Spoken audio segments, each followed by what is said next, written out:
Ladies and gentlemen, welcome back to the CSTV. I'm your host Kathleen Egaltoto, Madam CS, and this is the gang series. In today's gang series, we are going to look at the confirmed gang in Nakuru City, Kenya.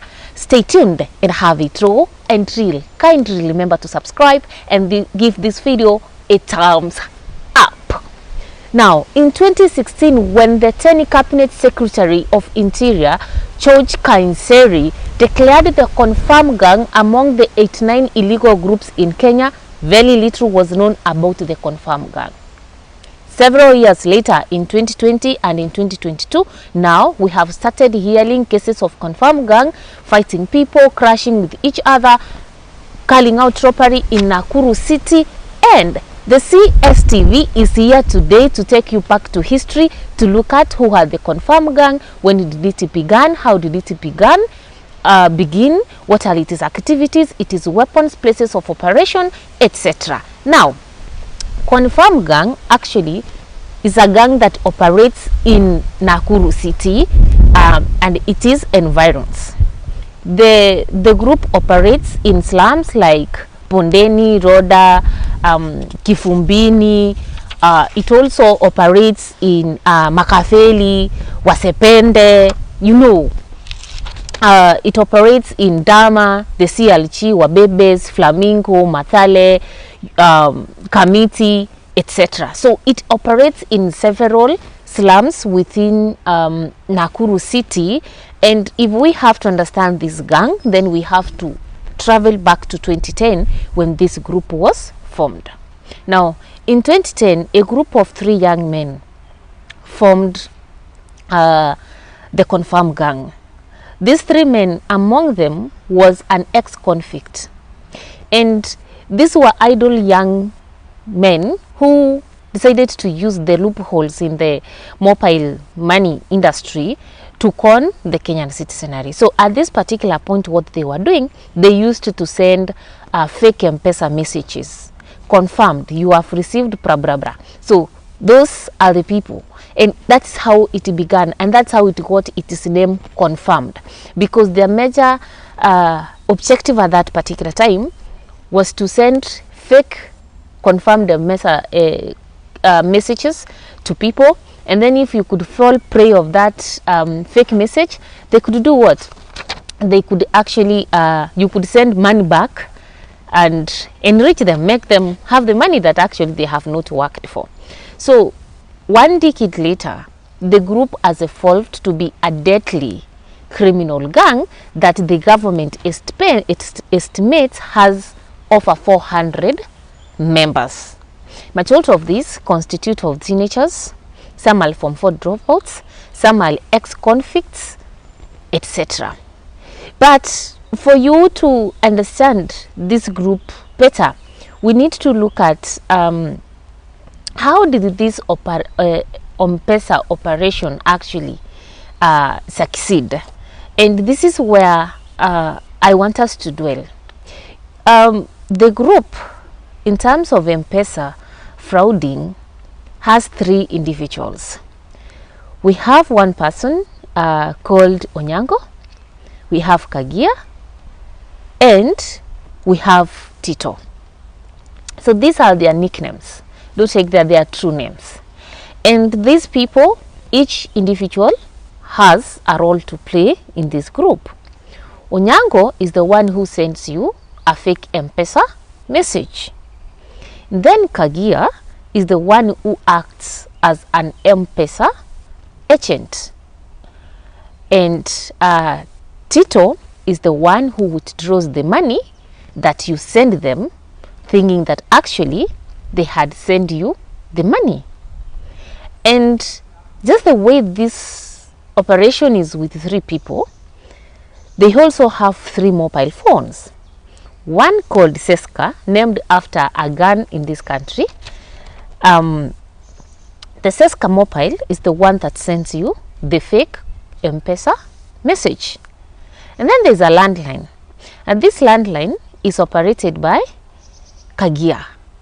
Kagia will call you with a landline. And why is Kagia assigned this landline SIM card? It's because, you know, if somebody tells you is calling you from M-Pesa, actually it must come, like, you know, it has to look like it's somebody calling you from Safaricom.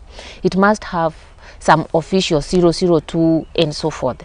So that's why it is Kagia who operates the landline SIM card. Then there is Kirai, a SIM card called Kirai, or like assigned the name Kirai, that is majorly used to withdraw this money. So you see, that is how this syndicate used to operate. But you know, over time, the M-Pesa frauds became so popular that even the M-Pesa as a company, Safaricom as a company, had to start mobilizing and creating awareness among people about these fake M-Pesa messages and being conned money by people who say that I have sent you money, and actually they will send you an M-Pesa message, and if you are not careful actually to read like, oh, this message has not come from M-Pesa, it's actually from a person, you find that if you had money in your phone, already you have sent them your money. So they graduated into SIM replacements. And in this SIM replacement, they follow the same system. They will call you, tell you there's a problem with your SIM card, go to the nearest M-Pesa agent, we help you from there. And if they give you a code and they realize that you don't have money in your phone, in your mobile wallet, what they will do is they will tell you to look for somebody who is closer to you, because your SIM seems not to go through. Then that person will be sent for a code. So in the process, they will also steal money from the other person. But now, over time, this group, the proceeds they acquired has led to some divisions that has seen the group split into Wakamiti and Watanzania. It's one group, remember, it is confirmed group, but within confirmed group, chaos have happened and they have gone. Two sprinter groups have emerged. One sprinter group is called Wakamiti, majorly made of high school teenagers and football players whose career failed to peak.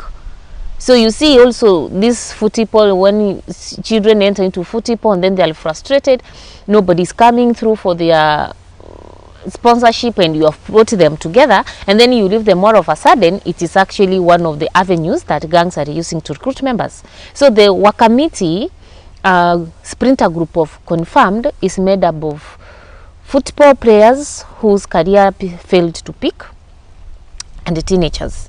But when you look at Tanzania, it's made up of people who were initially robbers and ex-prisoners or ex-convicts. So it tells you Tanzania is more experienced in terms of crime, robbery and everything compared to the Wakamiti.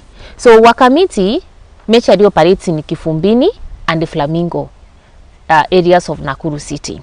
But when you look at Wasito or Tanzania, it operates in Ronda and the Pondeni. So you will have confirmed group in Nakuru city, but within confirmed group are two sprinter groups. One is operating in Kifumbini and the Flamingo, which is Wakamiti, and one is operating in Pondeni and the Ronda, which is Tanzania. Tanzania are known to be so violent, and they walk around armed all the time with crude weapons and knives, and these are their major weapons actually.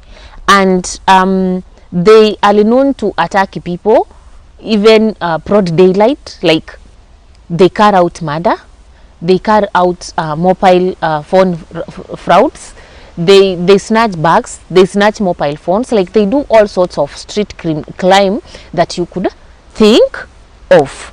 And then you realize that these groups keep on actually fighting each other. You know, within gangs there's always fights, there are always clashes, and what Tanzania has always found to eliminate Wakamiti, because they feel Wakamiti are actually betraying them to the police. So many times they have had clashes. For example, in 2020 November, there was a clash in Kifumbini slums between these two groups where 8 people were killed, and these 8 people were from the 8 sides of Wakamiti and Tanzania, and several other people wounded. Again, in March 2020, these groups again clashed in Flamenco. Again in June they clashed. So this is the time that actually they came on the police radar. Like, now this, like, we really need to track these people and we really need to know who they are. Several efforts have been made actually to cap this group. And before even we look at these efforts, you realize that it's not like it's a group that cannot be known per se, the group members. Why? The sprinter group, like wa Tanzania, they must eat together. They dress using football chassis. You know, these football shirts, you know, the Chelsea, the Man U shirts. That is their major dress code. And they have this distinct sheng that they use in their communication.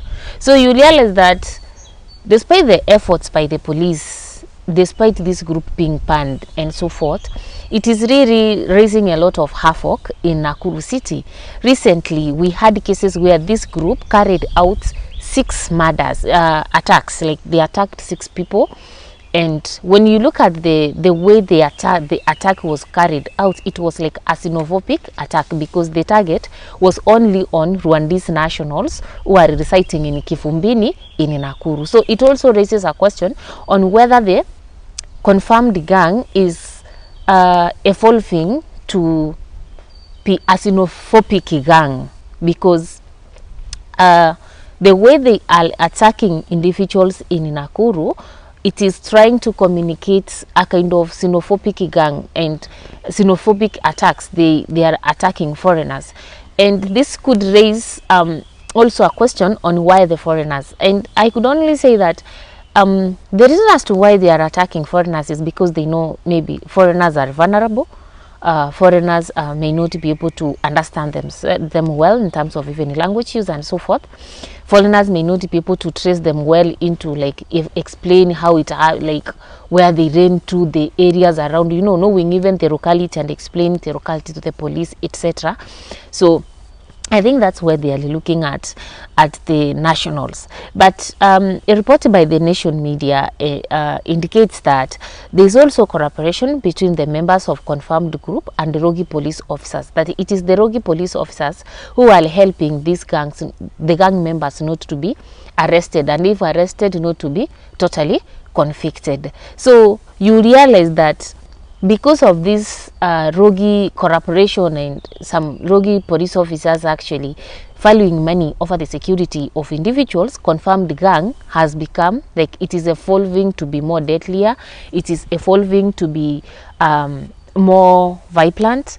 Like, it is tenacity continues in Nakuru city, despite the fact that there have been efforts by the police to crack down the members and kill and do away with the group in the city. The activities of this gang has also actually impacted on the economy of Kifumbini shopping center. Why? You realize that people are afraid to open their shops until late night, because you operate until late night, they will come and take the money, they will attack you, take the money, your mobile phone, and some of the things that you have. So people are afraid to open until late night, so people have to close their shops very early, and that means, like, people are operating business in a halfway, and this is actually impacting on the economy, all the economic growth of Kifumbini shopping center. Otherwise, we hope that Kifumbini, the confirmed gang in Nakuru County soon will be eliminated or will be suppressed, because we normally say that, especially during this electioneering period, we are going to have so many gangs actually coming up.